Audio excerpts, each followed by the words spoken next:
Hello, Packers fans. Welcome again to Phoenix, Arizona side of the NFL annual owners meetings. I'm Ryan Wood alongside Pete Dougherty. And Pete, it's not just been the weather that got heated up here in Phoenix. The Packers, last 24 hours, finally got an opportunity to give their side of the past couple months, and they took it. Brian Gutekunst did. Matt LaFleur punted. He sure did punt. He just obviously didn't. He's just trying to stay out of the fray, maintain good relations with Rodgers, not do or say anything that could at all interfere with any of this stuff. Can't say I blame him for it. Smart. The other thing, too, there wasn't a lot more to say after what Brian Gutekunst said yesterday. How do you follow that? If you've been living under a rock, we'll fill you in. Brian Gutekunst's version of events are not just extremely different than Aaron Rodgers, but in fact quite opposite.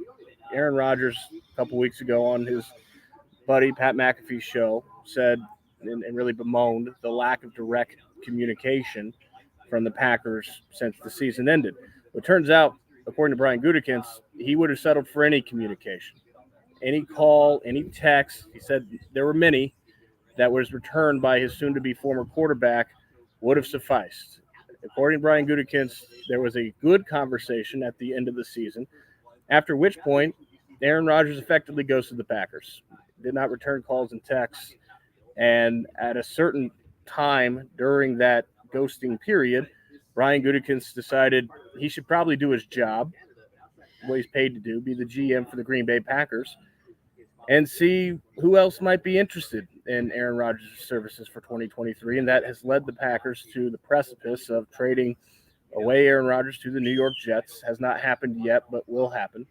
And closing one of the most heralded eras of their entire long, illustrious history. Pete, what was your take of what Brian Gutekunst had to say? So there's enough ambiguity in what Rodgers has said and what Gutekunst said, where a lot of what each said could be true as far as, they talked after the season, then they weren't going to talk until March, got close to March. And so Rodgers goes on his retreat and they're going to talk after that. And, Gutekunst might have had conversations with other teams about, hey, if he wants a trade, if you want, what do you want for him?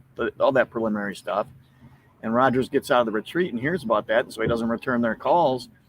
And the thing is, those could have just been those calls could have been without the intention, just in case, And so it does seem like more of the lack of communication falls on Rodgers than on Gutekunst, because teams have to do their own due diligence. I mean, if a GM's really doing his due diligence, another team wants to trade for him, if it's enough to get his team in return, he should do it, I think one of the most important things that Brian Gutekunst said, and it was easy to miss, but he said very flatly, very directly, that there was an expectation on his part, an expectation made after that initial conversation, that there would be follow-ups.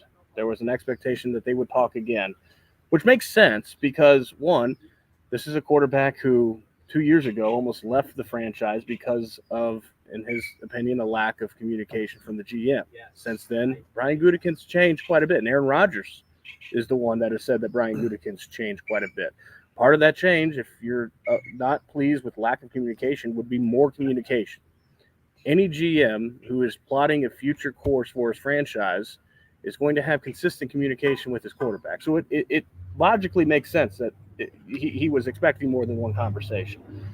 How much more? Why it didn't happen? That's the one question I asked Brian Gutekunst. Why didn't those talks transpire? He would not blame Aaron Rodgers directly. Just said that he made many attempts and he was disappointed not to have had those conversations. Yeah, and I still don't believe that Rodgers was probably going to retire, and then when he found out the Packers were talking about trading him, he's not playing out of spite. He was never – the chances of him ever retiring this offseason were in the, 0.0001. He's negotiated that deal to get a $59 million guarantee for this year for a reason. He was planning on playing. Nobody's walking away from $59 million guaranteed. Even if he went into the his retreat thinking, I can see quitting. He had to know deep down he was not going to retire. He had to know that. What's the saying? And our Cassidy Hill loves her sayings. Hers are much more clever than mine. But what's the saying? If you believe that Aaron Rodgers was 90% leaning toward retirement, 90% from turning down almost $60 million, I've got oceanside property for you in Kansas. We've got Brent. A question from Brent. Do you get the feeling the deal is close? Define close. Yeah. I mean, I don't have any tangible. I haven't had any tangible conversations with anyone who really would know what's going on to know that, but I've got to think it's close, and they can wait, so they are, because each is trying. The Packers. Hard to blame them for trying to get the most they can. Blame the Jets for giving up as little as they can. But yeah, I'm guessing it's actually not that far apart. It's difficult to say for me because on one hand, I do fully believe this deal's getting done. On the other hand, both teams are trying to hold on to some leverage right now, and there's no real tangible deadline. You can say the draft, and Brian Gutekunst would like it done before the draft. He made that clear. He basically said the price goes up if not before the draft. Yep. But even still, if it doesn't, and it doesn't have to, Robert Saleh, what did he say yesterday? Doesn't have to have Aaron Rodgers in for the offseason program. Week 1 is the right. Is the hardest deadline. They're all lying. They're all just posturing. Of course they are. It's trying to hold on to the leverage. But the Packers want to get this contract off their books as soon as they can. The longer you wait, the more you're risking something weird happening, and then you'll get scuttled. Yep. The Jets, their offseason program. When do the Packers start? The 17th? I think so. So that's when the Jets start. I think the first week or two is just conditioning. Now I don't know how much classroom work they're doing, so he wouldn't need to be there for that. But once they start doing on-field stuff, even just group drills, they're going to want him throwing to those receivers if he's, if at all possible. So they're going to want this to happen sooner rather than later. They do. I still think at some point, Woody Johnson, who's the guy who's the driving force behind this for the Jets, is going to step in and say, let's just get this done and get this guy in here. You give them a little more and see if the Packers will take it. Derek wants to know, can you confirm the trade details the Yahoo columnist posted yesterday? Rodgers for a 2023 second rounder, 2024 conditional second. I mean, that's not really news to anyone. I mean, I can't confirm it because, I have heard that Charles Robinson has a really good connection with somebody really high up at the Jets. So it's a pretty highly credible report. It's also in the ballpark of what anybody speculating on this stuff would have been guessing. So it makes perfect sense. I don't think the Jets are all out of line to not want to give up a 1 next year if Rodgers isn't playing. I mean, just get him for 1 year for a 2 and a 1 and to pay him $59 million for a 39, going to turn 40-year-old quarterback in December. I mean, they're taking this contract off the Packers' hands. You get less compensation when a team is doing that for you, just like when the Rams traded Goff for Stafford. The Rams had to throw some kickers in there because the Lions took on this really bad contract where the Goff is way overpaid. So I don't blame the Jets for, wanting a little. If I'm the Packers, I'm doing a conditional deal where you get maybe a 2 or a 3 next year, a 2 this year, a 2 or 3 next year. And if Rodgers plays says he's going to play in 24, then that bumps to a 1. I'd be fine with that. Maybe they're not, but I would be. We've been saying for weeks now, we're not the only ones that we don't see a first round pick coming back in a trade lacking any kind of condition for one. It's too unsturdy, the future for Aaron Rodgers past 2023. So yeah, it's certainly in the ballpark. Jason wants to know, didn't the owner of the Jets, Woody Johnson, say he would give 2 first-round picks for Aaron Rodgers? I think they should give up 13 and 42 in the second and a player for 12. What do you think of that, Pete? If I'm the Jets, I'm not doing that. No way. That's too much. The 13th pick is way too high. I don't think they're getting it. Yeah, of course it'd be great if you're the Packers. Sure, you'd want that. But if you're the Jets, you don't have to pay that. You know who else doesn't think he's getting it? Brian Gutekunst. I mean, what do you say yesterday? It's not necessary to get a first-round pick in this trade. There's not a. I mean, it's not necessary. It's not necessary.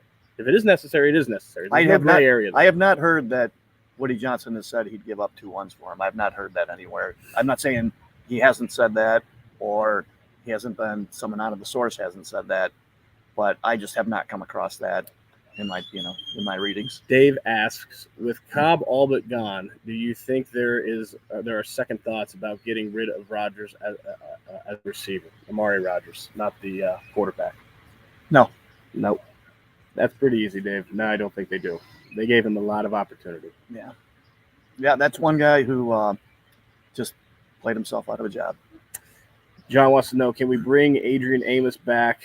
He is better safety than Darnell Savage. Well, here's the thing. Darnell Savage has to come back because they guaranteed his 5th-year option. He's on the books. He's there. Adrian Amos is not. I don't see Adrian Amos coming back. I don't think they can afford it. No. They just don't have, once you account for the draft, practice squad, the $5 million piggy bank they're going to want in the season, you put all that stuff in, they have almost zero cap room. They can create some more. They can create a few million more with some moves, but not a lot. And they still need, they need the safety. They can't afford to sign a guy who's going to have a cap number of like $4 million. Now, if they could get Amos for a cap number of, $1.5 million, sure, but he's going to do better than that on the open market. He will. Here's the other thing too, Packers fans, don't throw things at your computer screen when I say this. Adrian Amos has been a better player than Darnell Savage. No disputing that. But at this point, who has a higher upside in terms of their potential in their career? Yeah. I would say Darnell Savage has a higher upside. He's a more athletic because the Packers player. could have extended Amos right after the season before the voids kicked in. There's a couple-week period there. And then they could have spread the payments out over it. But he's declining. He was noticeably stiffer at the end of the season in his movements than he was at the beginning of the season. That's what happens with older players. So, yeah, I think you're right. Kyle, how are you, Kyle? I hope you're freezing. It's my buddy Kyle Miles on WFRV. I hope you're freezing in Green Bay. Ryan, can you bring don't say the hot weather back? We have to return to that. Well, right now, currently. I don't mean tomorrow at whatever time I return to the Appleton area.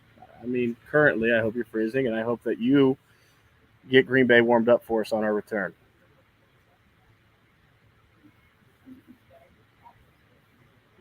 You talking to me? I'm waiting for our next question. Oh, well, we probably chat about something because I don't know if one's coming. We have exercised the question. So, Pete, where do we go from here? What was Goody's body language like in LaFleur? You know what was fascinating to me, and we talked about this yesterday. The way Brian Gutekunst laid it out was so objective. It was lacking in emotion. It was, what he feels personally, you can only guess as a human because it's been an easy couple years for Brian Gutekunst. Let's just be straight about that. But he didn't show any of that. If he's feeling any sort of way, he didn't show that. It was a very clean, objective timeline of events from him. That stood out to me. I don't know if it stood out to you the same. Well, that's kind of the way he is. That's his demeanor. Yeah. He's not a emotive speaker. He's got there's a real stoic streak in him. So, and that's how he was yesterday. But just because he's not showing the emotion, in his face or his body, doesn't mean that things that he's choosing to say don't have emotion behind them, don't have motivation, the emotional motivation. Because basically, and I don't blame him for doing this, he was standing up for himself and for the Packers because he doesn't want the public and the Packers fans to think that they were wronging Aaron Rodgers in this case. And Rodgers had the platform McAfee. And it's a big platform, and they hadn't said anything publicly since that time. So this was their chance to, stand up for themselves. And, they were smart. I mean, they weren't, mean-spirited about it. But they definitely made their point. They did make their point. They feel like they went to strong efforts to get a hold of him, and that he would not get back. He wouldn't take the calls or get back to him. Great question from Linda. Is Crosby going to gone because of salary? That is correct. Yeah. Brian Gutekunst was that. I've said it since the beginning of the offseason. Mason Crosby's standing on this roster is directly tied to Aaron Rodgers. Yeah, I'm sure that's the case. If they would have if Rodgers was coming back, they would have. Yeah, they would have wanted a reliable kicker because they would have been planning on trying to make a run. I just don't see how they. I'd be stunned if he ends up back. I just don't see how they can. I don't see because it's not like he's going to be kicking for somebody for the minimum this year. He'll still get okay money. Yeah, so he's still more than okay kicker. I mean, he's got leg. He's not only have big kicks but hard kicks. I mean, you survive that long in Lambeau Field. That place is a Rubik's cube. He's going to have a landing spot. His kickoffs are starting to lose a little juice. Yes, they are. But he's accurate. And he can still make them from 55 and in. Matt wants to know, do you guys think the Packers would have been more active in free agency if it wasn't for this deal? If so, who do you think they would try to bring in? Look, salary cap is a very flexible parameter, but at the end of the day, it does matter some, and it matters for the Packers. Right now. And they will. And if it weren't for this deal, they'd have $9 million more in cap room. Right, with trading Rodgers, with the acceleration of future prorated bonuses, that's more than the money that they're taking off their cap by not having to pay him for this season. So they'd have $9 million more in cap room, which kind of a rule of thumb you can go by. If they sign a guy to a multi-year deal, the first year cap is going to fall somewhere around half the average value of the contract. So let's say they do a 4-year deal with a guy that averages $6 million. They can structure it where the first year cap will be right around $3 million. So, and having $9 million to work with, that's what, 3 guys of that caliber you could sign, or 1 really expensive guy. They would have. I have no idea, because we knew it wasn't going that way. I never really looked at who they might try to sign. Here's an idea. You want an idea? I like ideas. That $8.7 million, I think it is that gets added. That could have been Jerron Reed money. Because losing Jerron Reed actually that is a guy they hurts this defense. And Matt LaFleur said it today. He thought Jerron Reed had a hell of a year when he looked at the film, and he ain't wrong, because I looked at the film too. He was you did. I remember really important after you watched every play after the season, and I remember that was one of the first observations you made was how well he played. One thing they really need is for Devontae Wyatt to be a player this year, and. Looking back, I mean, early in the year, I kind of understood why they weren't playing, because I'd watch there'd be a running play or 2 every game where he was in there for 5 snaps, and there'd be one he'd just get blown out of there. But it does look like they erred in not playing him more, because he did actually play okay when they had to use him for 20 snaps in the last couple of weeks. He played okay, and he played better. Yeah, now the defensive line is a clear need. Tell me if you heard that before from the Packers. Pretty familiar. So, that could have helped. Jason wants to know, do you see the Packers trading for a veteran receiver to help the young guys in the locker room? Look, Matt LaFleur said it today. Brian Gutekunst has said it. They want a veteran presence in that locker room. I just don't know who. Yeah, it can only be somebody on a minimum or near minimum contract.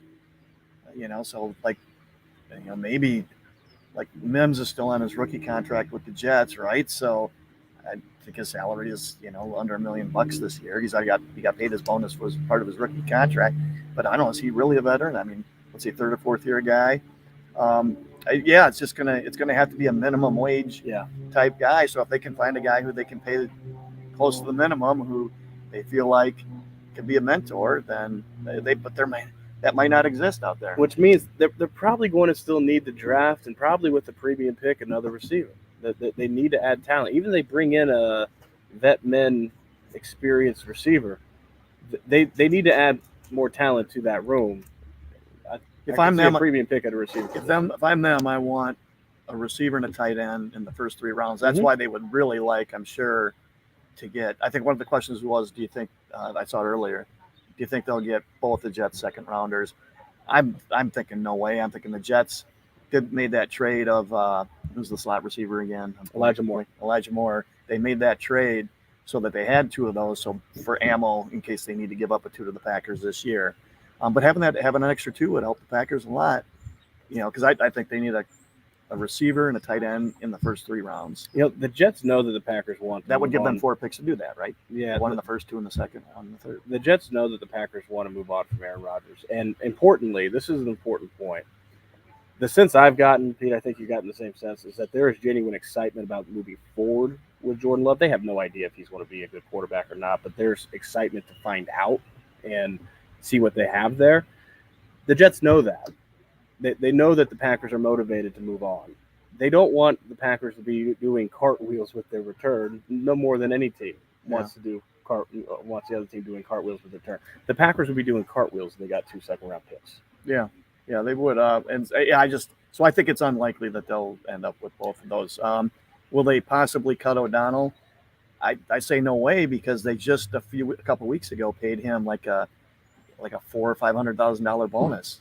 He gets an off-season roster bonus. I thought it was pretty good too. So no, I don't think that's going to happen. Levi wants to know. Well, go back to Levi here. Will the offense look more like the Niners offense now with tons of motion? Matt has to prove himself now. Writing a little bit about this today. There's no question. I asked Matt LaFleur, and this is to take nothing away from Aaron Rodgers. He won 2 MVPs with Matt LaFleur. 3 13-win seasons. There was a lot of success. Not ultimate success. They didn't win a Super Bowl, but a lot of success.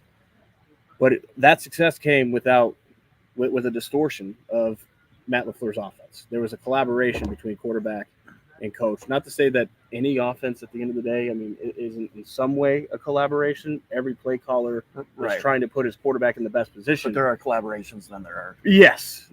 Not all collaborations are the same. This will be a very different collaboration. What that looks like, we don't know. Like Kyle Shanahan's offense, obviously Kyle Shanahan is a mentor, a schematic mentor of Matt LaFleur. Matt LaFleur likes to go multiple. Kyle Shanahan goes multiple. I think you're going to see a lot of that. You're going to see probably a lot more jet sweeps, because Aaron Rodgers hated the jet sweep. Or at least jet sweep motion, a little more under center than shotgun, I would think, although Love probably played a lot of shotgun in college, but I would still think they're going to yes, to Levi's point, they're probably going to look more like the 49ers schematically than they have the last couple of years, because it's kind of been a hybrid offense. So let me ask you, Pete, what does this offense look like? How close to the 49ers do they get? Crystal ball here. What does Matt LaFleur's 2023 offense look like? A lot of running, close to close to 50%, I would guess. There probably will be a lot more running, because as we know, Aaron Rodgers would check out of the run. Yeah, that'll put them in the top. If they get anywhere near 50%, they'll be in the top, 2 or 3 or 4 run percentage teams. So a lot of that, like you said, more motion, more jet motion. Because even in that first year, they really, you look at the stats, they didn't hand the ball off to the receivers very often. It was like once, maybe twice a game, but they ran that jet motion all the time. And so I'm assuming we'll see more of that too. Dean wants to know, are there agents at these meetings too, or just the owners? Well, everyone in the NFL is here, including agents, owners, coaches, GMs. Players occasionally come. There's everyone. Yeah, I don't think. Agents aren't here in an official role. They're not involved in any meetings or anything. I can't say that I've seen any I recognize, but I'm sure there are at least some, crawling around here. All the GMs in the league are here. Mm-hmm. So if you've got a free agent and you're shopping them around, you're probably here. Mm-hmm. So yeah, I think there's probably a number of agents that we walked by and I just didn't know who they were. Andy Gilbert wants to know, have there been rumblings about behind-the-scenes issues between LaFleur and Rodgers? Also, hasn't Love not taken a snap under center till in Green Bay? I don't know if Love never did. Were they all shotgun? And I believe it. It's college football. That's college football. So if it wasn't all shotgun, it was shotgun. But he has had 3 years, right? 3 years of work in the NFL in LaFleur's offense. So he's gotten, plenty of time to learn how to take the snaps under center and do the drops and all that. As far as the first part of that question, nothing that I've heard. Nothing that I've heard as well. It wouldn't surprise me if Matt LaFleur would have been A-OK, given his comments today, given the fact that coaches don't have much of a longer view than the season ahead of them. Yeah. The most significant thing Matt LaFleur said today, and he's not wrong, is that it would basically be foolish. You'd be kidding yourselves to expect Jordan Love to come in and play just like Aaron Rodgers. Aaron Rodgers should be, and right now is, a better quarterback than Jordan Love. Jordan Love's a better athlete, I think, at this point in his career. Yeah. But Aaron Rodgers is a better quarterback, and those are two different things. You're a head coach in this league. You're not thinking of 2024, 2025. You're thinking of 2023 right now. So I don't think that'd be surprising at all. With that said, it's Brian Gutekunst's decision. He controls the roster. And Matt LaFleur has always been a good soldier when it comes to that. And I would think that there's an element of excitement with Matt LaFleur to get the chance to work with Jordan Love and to see what this young quarterback under his tutelage has. They went 6-10 in Rodgers' first season as a starter. Like Love, his fourth year in the league. 9-7, didn't make the playoffs in Favre's first year, which was Favre's second year in the league, but first year as a starter. I'm going on the assumption that Love could look good enough where the Packers feel really good about him and they extend his contract, but they'd still win only maybe 6 games. I'm going to ask you this question because I think it's a question everyone wants to know. Two-parter. What will you be looking for from Jordan Love to show you, kind of like Aaron Rodgers 2008, to show you this guy's got something or doesn't have something, and how long do you think that will take you, having gone through the 2008 experience? Can they move the ball some, or is it just really a struggle most of the time? Do they have their times every game where they're going up and down the field? Rodgers got his extension. I went back and looked. It was either after the 8th or 9th game of the 2008 season. So it was, right at the halfway point. They actually started out 2-0 that year. And then at some point, I think they were 4-4, and they hit a little bit of a losing streak. But yeah, just, and does he make some plays that get your attention? And how many really bad plays are there? If he were a rookie, then there'd be more leeway for really bad plays. He's in his 4th year, hasn't played much, but he's still in his 4th year, so he can't do as much of that. I just, I got to look back. I think Rodgers threw might have been as many as 14 interceptions his first year as a starter. Maybe it was 13. Was it 13? That's a lot for him. It is a lot for him until this past year. Yeah, but so. So I would expect Love to be in double digits, I would guess, for interceptions. I don't think that'd be on line. Now, if he starts getting in the 20s, then because he's been in the league long enough where it shouldn't just explode on him. And how well does he protect the ball in the pocket? Is he getting strip sacked, or is he just, because that's quarterbacks. That's one thing they really have to learn. I remember Rodgers talking about that was, you got to protect the ball in the pocket because you lose games if you get strip sacked. So they're just things like that. He's going to cost them, and maybe see if he can bring him back in a game or two. But he's going to cost him how many games where he's going to throw 1 or 2 really bad interceptions, and it's going to be the difference in the game. I want to get to Levi's question in a second. It's a good one about tight ends and DeGuara, but I think for me, I'm looking for 2 things predominantly, and they're counterpoints to each other. How well does he stay on time within the offense? Is he crisp? Is he on time? Does he look like he's got mastery of that element? And then the timing of when plays break down. How confident is he with extensions? That's the second step to that. Yeah. Obviously, Aaron Rodgers pretty good when it came to extensions. Can Jordan Love make plays happen when things break down? And can he stay on time, on schedule with the offense? I think those are 2 huge questions for him. Yeah, and I'm glad Scott said this, happy feet, because actually what I left out was something really important. Maybe one of the first things I'll be looking at is how does he look against the blitz? Yeah, that's huge. Can he, and he's going to have problems, but does he have problems all the time, or does he figure it out as the season goes on? Can he recognize things and get the ball out fast enough? Teams are going to come after this guy. They are going to blitz him to death, and that'll be make or break. I'm going to do a column on this tomorrow, and I was talking to Sean McDermott about it. Is it given that you blitz a young first-year starter? And he kind of talked around it, and then he said, but yeah, you basically have to make them prove they can handle it. That's the bottom line. You also asked Matt LaFleur today, kind of one of the funnier moments of the conversation. I don't even know if it was a question mark at the end, more of a statement of defense really going to go after your guy now. Like, they're going to go after him. And Matt LaFleur's like, why do you say that? Kind of coyly. You're like, I wasn't quarterback. I wasn't sure if he was just saying that rhetorically, if he wanted me to answer it. So I finally answered it. Yeah, he did. He's a young quarterback. You could have also gone with the answer of because they saw the Kansas City film in 2021, and they which is what Jordan Love discussed immediately after the Philadelphia game this past season, where he looked good, but it was against prevent defense, and he knew it was not the same as Steve Spagnuolo sitting in the house every snap and that deer in the headlights look that he had. That's going to be absolutely something he faces early on. You're right. They're going to absolutely come after him because they saw the Kansas City Chiefs film. Levi wanted to know if DeGuara's role will increase now that Rodgers is gone. Look, it's got to, right? Or, hear me out, they draft 2 tight ends. But even then, because they're going to have to do that regardless. Are they going to, do they want to play a rookie tight end? It'll be an unusual guy if he's ready to play 50-60% of the snaps.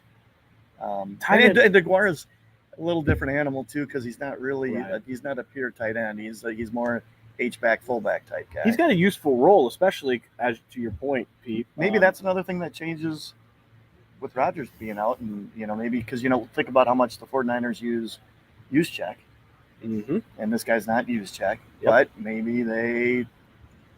He goes from being what percent of snaps did he play? Like 15, something like that. I don't know. I want to say a good 20. Okay, so maybe that goes up at 50%. Maybe it even doubles. To your point, Josiah DeGuara has a useful role as an H-back, a lead blocker on the backfield, and for an offense that's probably going to have run plays checked out of less in 2023 than the past 4 years.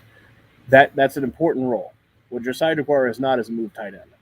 Yeah, he's not that. So they're going to have to draft a move tight end. Yeah, a couple. I think you're right.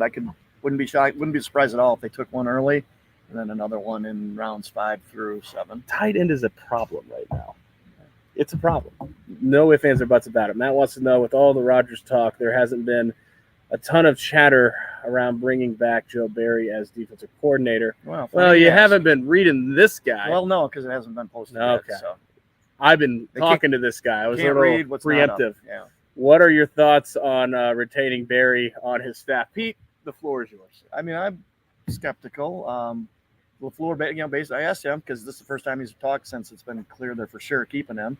And he basically said he's prizing continuity, the staff chemistry, and that they improved down the stretch, and they finally figured some things out in LaFleur's mind defensively. And he thought those three things outweighed the overall bad season that the defense had.